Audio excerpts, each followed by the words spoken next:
రాష్ట్రంలో సంచలనం సృష్టించిన అన్నమయ్య జిల్లా మదనపల్లి కిడ్నీ రాకెట్ ముఠా సభ్యులను పోలీసులు పట్టుకున్నారు. కేసులో 6 నిందితులను అరెస్ట్ చేసినట్లు తెలిపారు. కిడ్నీ మార్పిడి చేసిన గ్లోబల్ ఆసుపత్రి యజమాని డాక్టర్ ఆంజనేయులు, కిడ్నీ వ్యాపారం బ్రోకర్లు సత్యతో పాటు డయాలసిస్ కేంద్రం టెక్నీషియన్లు మోహరాజు, బాలరంగడ్ను పట్టుకున్నట్లు డీఎస్పీ మహేంద్ర వెల్లడించారు. కేసులో 6తో పాటు మరో 8 మందిపై కేసు నమోదు చేశామన్నారు. మిగిలిన నిందితుల కోసం 4 ప్రత్యేక బృందాలు ఏర్పాటు చేసి కర్ణాటక, గోవా, తెలంగాణ, ఆంధ్ర రాష్ట్రాల్లో గాలింపు చర్యలు చేపట్టామన్నారు. అయితే కిడ్నీ రాకెట్ కేసులో బెంగళూరుకు చెందిన ఓ డాక్టర్ పరారీలో ఉన్నట్లు డీఎస్పీ తెలిపారు. తొందరలోనే ఆ డాక్టర్ ని కూడా అదుపులోకి తీసుకుంటామని వెల్లడించారు. ఇల్లీగల్ కిడ్నీ ట్రాన్స్ప్లాంటేషన్ కేసు ఏదైతే ఉందో మనం ఈ రోజు 6 మంది అక్యూజ్డ్ ఈ కేసులో భాగంగా అరెస్ట్ చేయడం జరిగింది.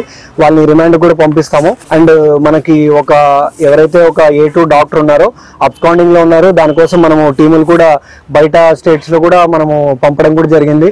దానికోసం కంటిన్యూగా కూడా మనం ఎఫర్ట్స్ పెట్టేసి ట్రేస్ అవుట్ అనేది చేస్తామన్నమాట. సో వీళ్ళు ఓవరాల్ గా వచ్చేసి వీళ్ళు ఎవరైతే అవసరం ఉంటుందో, ఎవరికి అవసరం ఉంటుందో అనే వాళ్ళని గుర్తిస్తారు.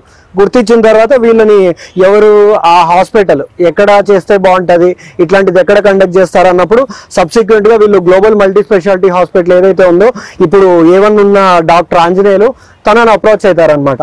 అప్రోచ్ అయిన తర్వాత ఇట్లా ఒక కిడ్నీ ట్రాన్స్ప్లాంటేషన్ ఉంది, చేస్తే మనకి దీంట్లో ఇంత రెసిపియెంట్కి ఇంత, లేకపోతే వీళ్ళకి ఇంత అనేది పోతుంది అన్నట్టు ఒక అధిక మొత్తంలో మాట్లాడుకుంటారనమాట. దీన్ని మాట్లాడుకున్న తర్వాత దీంట్లో మీడియేటర్స్కి ఒకలాగా ఉంటుంది, లైక్ దీంట్లో మెడిసిన్స్కి ఒకలాగా ఉంటుంది. ఇలా ప్రతి ఒక్కరు డివైడ్ అవుతారు. సో ఇప్పుడు మెయిన్ రోలు ఇప్పుడు మెహరాజ్ అయిపోయింది, బాలరంగడ్ అయిపోయింది. అయిపోయిన తర్వాత దీన్ని సర్జరీ కానీ ఏదైనా చేయడం వరకు ఈ డాక్టర్ ఆంజనేయులు ఎవరైతే ఉన్నారో A1 ఆయన కండక్ట్ చేస్తారనమాట. Illegal kidney transplantation case